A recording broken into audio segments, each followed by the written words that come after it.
Welcome to Wine Library TV. I'm your host, Gary Vaynerchuk. And this is the Thunder Show. So, you ever see something and you have a preconceived notion? Well, these wines look awfully good to me on paper. What I did was I jumped on the website and kind of bounced around for a little while, spent like 30, 40 minutes looking for different things, and found four very unusual, yes, it was 30 to 40 minutes, Peanut Gallery. It was 30 to 40 minutes, and/or seconds. And found four very intriguing wines on paper. Dollar score ratio, and things that I thought would really appease on paper. Things that if I was in a wine shop, I would be really intrigued with trying based on the stats. But being a fantasy baseball player, I know stats can be deceiving. So we're going to jump in and analyze them and either, expose them for what they are or build into the believing the hype. Let's start with the first wine. This is the Alan Scott 2006 Sauvignon Blanc from Marlborough, New Zealand. 90 points Wine Spectator, $12 US.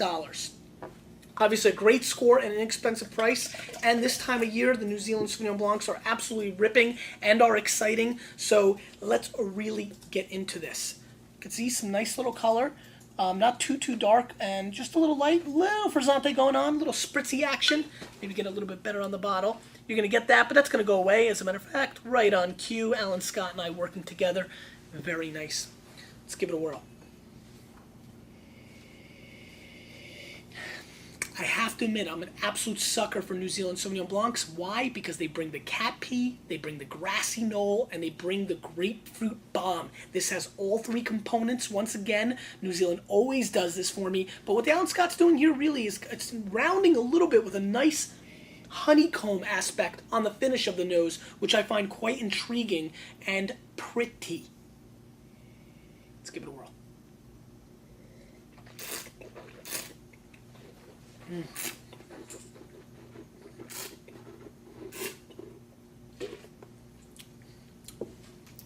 This is razor sharp. This is nice, actually. So many of these New Zealand Sauvignon Blancs fall into a pattern of being dummied down sugar water with a lot of grapefruit juice. What I like about this is it's zinging and it's zanging, which we always appreciate on the mid-palate. It's sharp as a razor on the mid-palate. It goes really nice with a long finish. Beautiful citrus aspect overall. I'm getting lemons, limes, and grapefruit on the finish on this wine. I think Spectator kind of hit this on the head. I'm going to give this 90 points as well. And for 12 bones, that's awfully fair. It comes with a screw top, which is quite nice.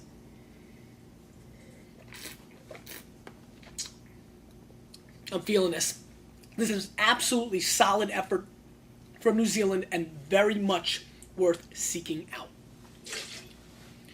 Before we get into the next wine, I want to make a big shout out for you to friend me up. Right over here, a little link, click it, become my friend. I want to be your friend. Do you want to become mine? All right, the next wine probably on paper is the best of the bunch. It's a white Burgundy. It's a single vineyard. It's got a great score from a very tough critic, and it's all under 20 bones. What I'm talking about is the Domaine Bernard Defoe 2005 Côte de l'Ache Chablis Premier Cru, 100% Chardonnay from the Burgundy region in Chablis, $18 US, 91 points, Alan Meadows, the Berghound as he's known, who is an absolute star critic from Burgundy. I have an enormous amount of respect for Alan Meadows, and for him to give a wine 91 points is very tough. He's a very tough critic, and for under 20 bucks from Burgundy, on paper, is an absolutely astonishing opportunity. So I'm pretty excited about this. Again, a little bit lighter than I would have liked to expect from a Chardonnay, but has some color, and it's better than it not having any color. Let's give it a whirl. Did I rinse? Seems like I'm getting a little more. Let me give a little bit more of a rinse. I guess I did. Body. Let's give this a whirl. Nice little subtle oakiness coming through on the nose, which is quite cute. Maybe like a burnt wood, maybe not even an oakiness. A burnt wood, maybe a little bit of butter. Little subtle grape. I mean, I'm not getting too original here, but just good old-fashioned green grapes coming through on the nose as well.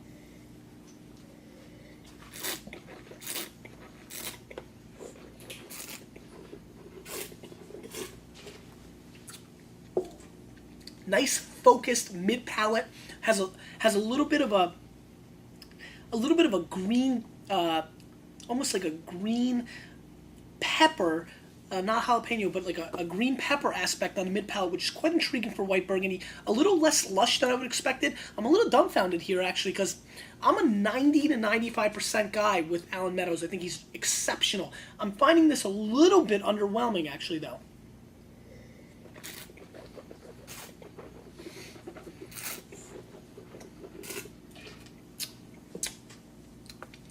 Getting a little Grey Poupon on the finish, you know, like a little beep beep. Can you pass that Grey Poupon?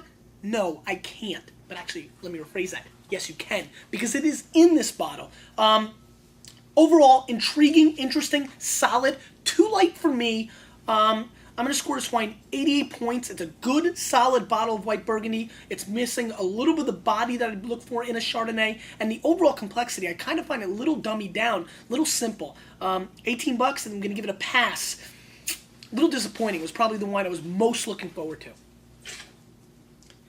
Next, if this is good, this is going to get downright silly. We're going to have a brouhaha. We're all going to go Lionel Richie on your ass and dance on the ceiling, because this wine is 8 bones and 90 points. This is the Arcabio Roble 2005 100% Tempranillo, and is $8 US, 90 points. J. Miller, who writes for Robert Parker's Wine Advocate. He has taken over as the Spanish wine critic. This wine has huge potential. Again, this wine is really intriguing for us because the wine has absolutely been flying, obviously based on the stats. 8 bones, 90 points. J. Miller is really exceptional. Let's give this a whirl. Really beautiful dark color. Really quite nice.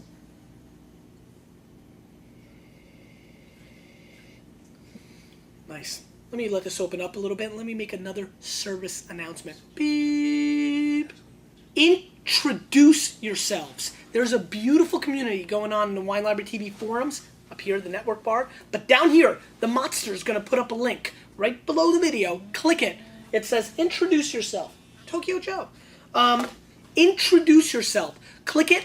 Tell them who you are. Beautiful. Everybody will say, welcome. You'll feel really part of the community. It's wonderful. The forums are extremely active. I'd love to see more of you Vaniacs out there. You guys are hiding. You know what? I haven't called out the lurkers in a whole long time. Right, Mott?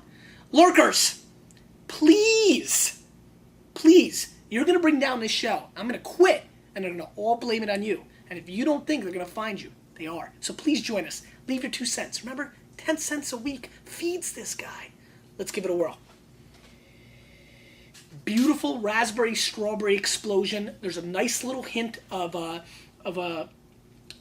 I want to say a Twizzler, a beautiful red Twizzler coming through. Just a single Twizzler. That's it. Just one, not the whole packet.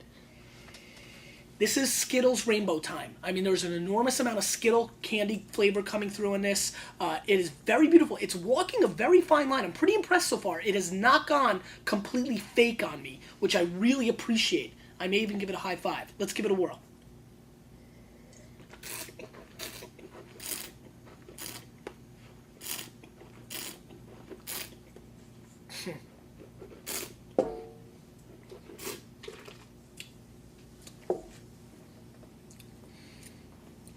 We have a winner.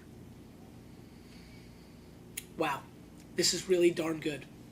Very simple, very polished though. Great mid-palate, lovely little pepper aspect on the finish. That's what you're looking for, a little diversity. It's not just fruit, which a lot of these wines under $10 in Spain that are getting all the accolades are. I refuse to give a 100% fruit bomb that kind of accolades. This is bringing a little powdered dirt. I appreciate it. A little dark pepper, which is quite nice, mixed in with beautiful refined blackcurrant, blackberry, and raspberries. Let me give you know what? Let's throw out black raspberries because we did that in the palate show. First time I had them. Overall, 5 months of aging, which is beautiful. There's a nice light oak integration on the wine. Overall, this is exactly what we dream of for a $10, under $10 wine. This can go well with a lot of foods, a magnitude of different foods. I'm really surprised by the quality of this wine. I'm going to have to agree with J. Miller. This is a 90-point wine, and it's 8 bones. Yes, it's a little fruity tooty, There is the pelican from Fruit Loops in the hizzy here. Be careful. It's not totally Old World, but I think Old World fans can appreciate the simplicity of the purity of the fruit overall. This is an exceptional value and a downright steal. This wine is absolutely Bring the Thunder, and I highly recommend anybody.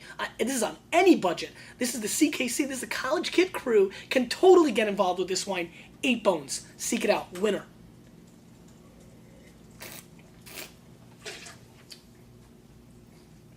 Winner. Pikes 2003 East Side Shiraz. 90 points Robert Parker, 16 US dollars. Now this wine is grown exclusively on the east side of Clare Valley. So, that's where they got the name. They're very original with their concepts with names with wines. So I give them a lot of kudos for that. Let's give this a pour. Again, 90 points Parker, 16 bones, so definitely looks exciting on paper. Nice color. Obviously, most Shirazes, you've got to admit, Shirazes are that's the grape that goes tanning every day. That is absolutely what it does. It's always dark. It's got great color all the time. It really takes an effort to come up short on the color on a Shiraz. Again, under 20 bucks, 16, 90 Parker. Let's give it a whirl. Nose-wise, there's an enormous amount of oak coming through on this wine. I definitely get a cream vanilla aspect. There is some dark currant coming through. Little black berries coming through as well, but not too much. I mean, pretty exciting nose. Not too bad at all. Let's give it a whirl.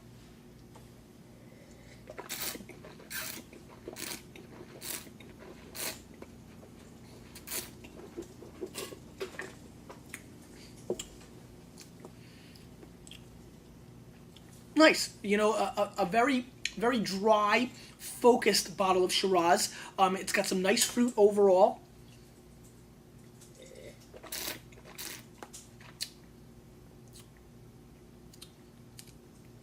Little black pepper coming through on the mid palate as well. I like the roller coaster aspect of this wine. It's kind of going from dark to red fruit. I'm getting blackberries, then strawberries, then blackberries. It's kind of a little puzzle action, a little Tetris. Imagine blackberries and strawberries coming down and trying to match them up to make a perfect harmony. Unfortunately, you didn't get past round 1 in this wine. It does fall a little short, and it's a little unfocused. The heat is starting to come through a little bit more than I'd prefer on the finish. It is a 14.5 alcohol content. I don't believe the fruit is holding the heat. And when the fruit doesn't hold the heat, you get burned. And this wine is burning. Unfocused, but tasty. It's a kind of wine that I like to call tricky. It gets tricky because a lot of people do like this wine because overall it is somewhat delicious. There are flavors that people like. However, it is an unfocused wine effort and does kind of, with a meal would be tough to integrate. I find this to be an 87-point effort. Not too bad. Nothing wrong with it. I mean, it's a well-made wine. It's not a wine that needs to get panned. A lot of times people say your body language said 80 or 75, but you gave it an 86. A lot of times it's based on the preconceived notions. I would have expected it to be better. So overall, it's a very solid, good bottle of wine. I just surely wouldn't buy it for 16 bones, and I don't think you should either. Question of the day. When have you been deceived when everything looked phenomenal on paper? Because you, with a little bit of me, we're changing the wine world. That's it. We're changing it.